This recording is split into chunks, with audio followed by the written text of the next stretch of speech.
जय माता दी। राधे राधे दोस्तों, कैसे हैं आप सभी। उम्मीद करते हैं आप सभी एकदम बढ़िया होंगे, खुश होंगे। माता रानी की कृपा आप सभी के ऊपर हमेशा बनी रहे। दोस्तों, आज है नवरात्रि का दूसरा दिन। आज सुनेंगे आप सभी इस वीडियो में दुर्गा सप्तशती पाठ का दूसरा अध्याय।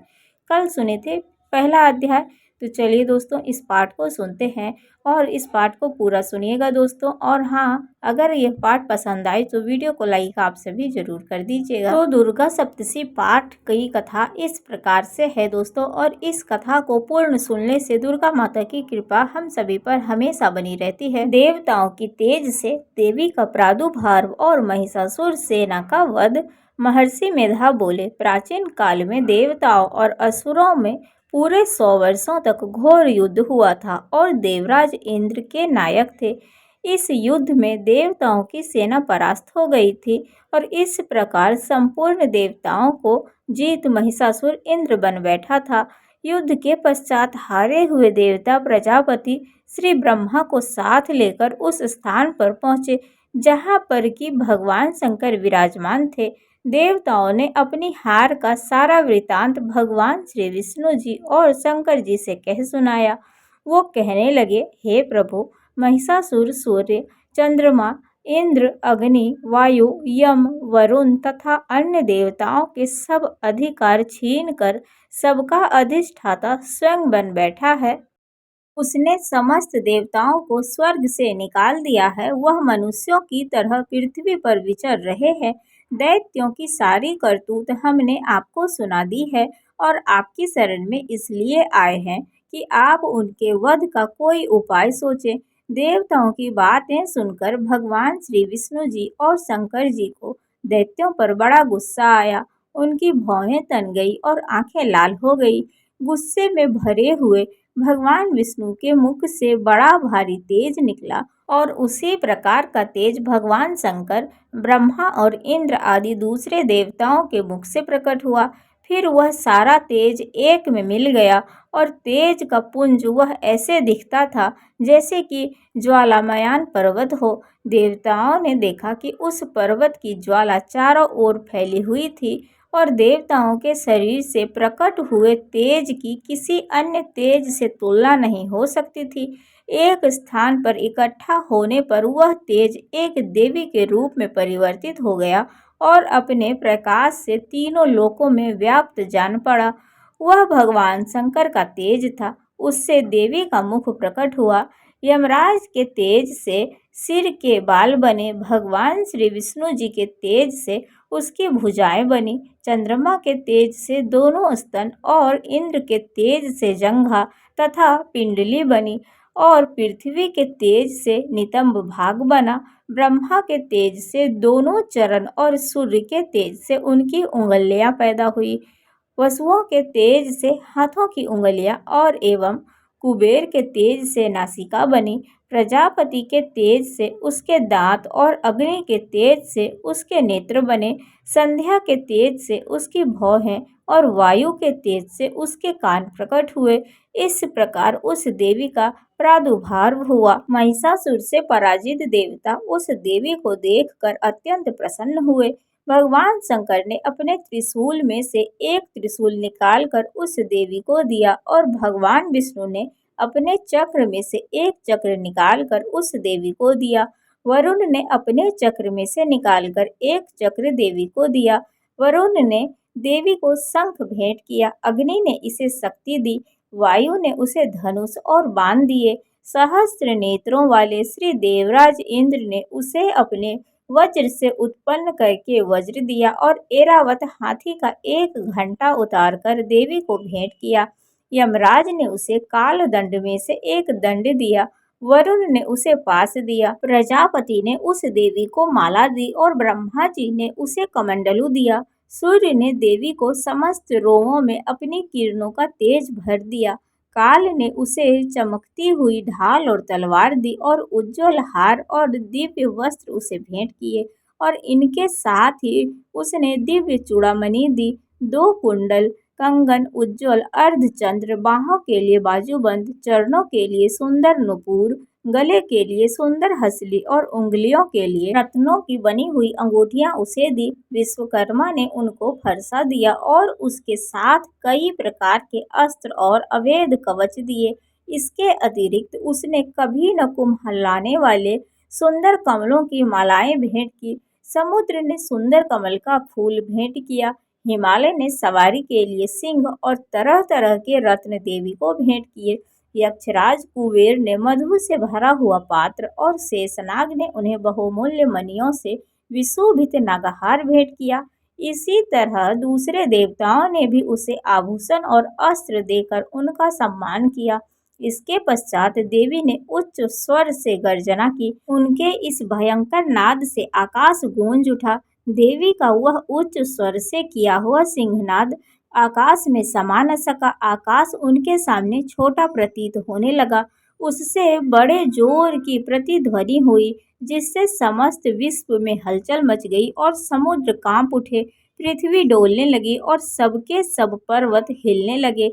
देवताओं ने उस समय प्रसन्न हो सिंह वाहिनी जगतमयी देवी से कहा, हे देवी, तुम्हारी जय हो। इसके साथ महर्षियों ने भक्ति भाव से विनम्र होकर उनकी स्तुति की। संपूर्ण त्रिलोकी को शोकमग्न देखकर दैत्यगण अपनी सेनाओं को साथ लेकर और हथियार आदि सजाकर उठ खड़े हुए।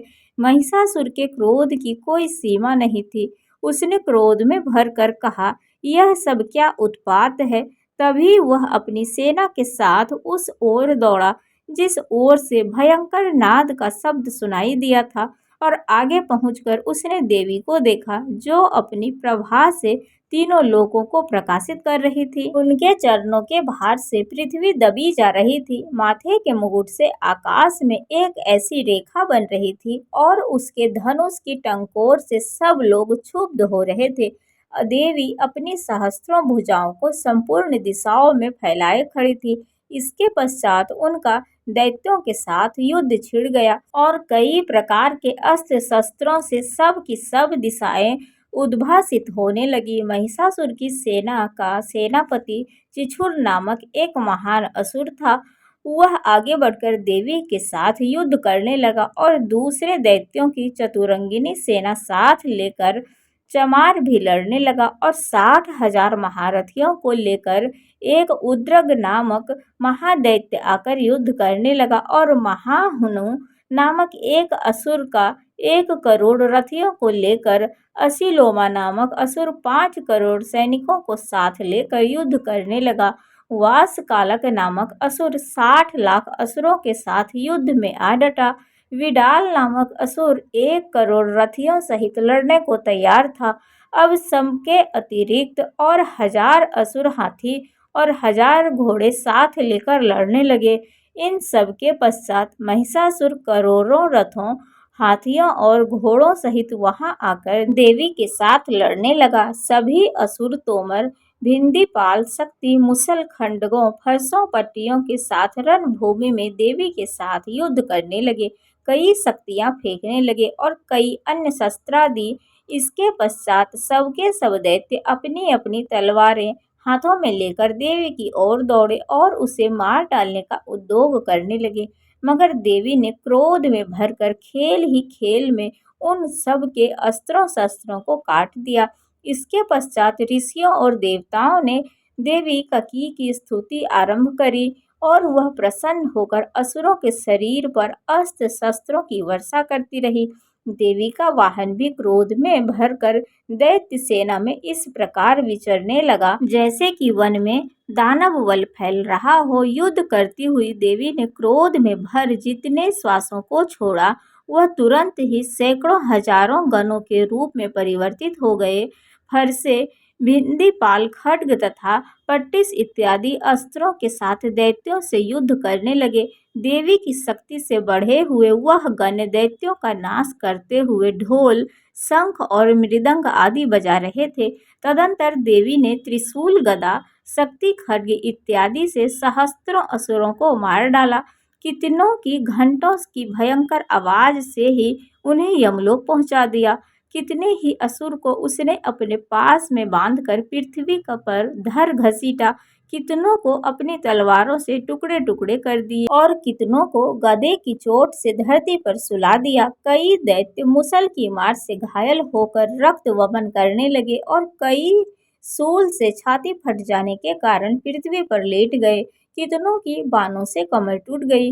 देवताओं को पीड़ा देने वाले दैत्य कट कट कर मरने लगे।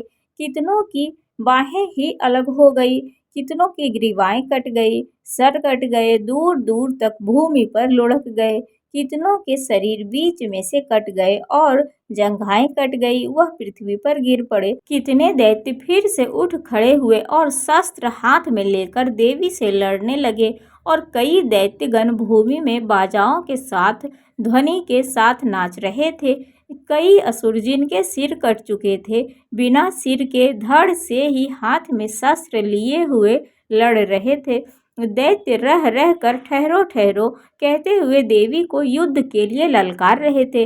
जहाँ पर यह घोर संग्राम हुआ था, वहाँ की भूमि रथ, हाथी, घोड़े और असुरों की लाशों से भर गई थी और असुर सेना के बीच में रक्तपात होने के कारण रुधिर की नदियां बह रही थी और इस तरह देवी ने असुरों की विशाल सेना को क्षण भर में इस तरह से नष्ट कर डाला जैसे तृणकाष्ठ के बड़े समूह को अग्नि नष्ट कर डालती है। और देवी का सिंह भी गर्दन के बालों को हिलाता हुआ और बड़ा शब्द कराता हुआ असुरों के शरीरों से मानो उनके प्राणों को ढूंढ रहा था।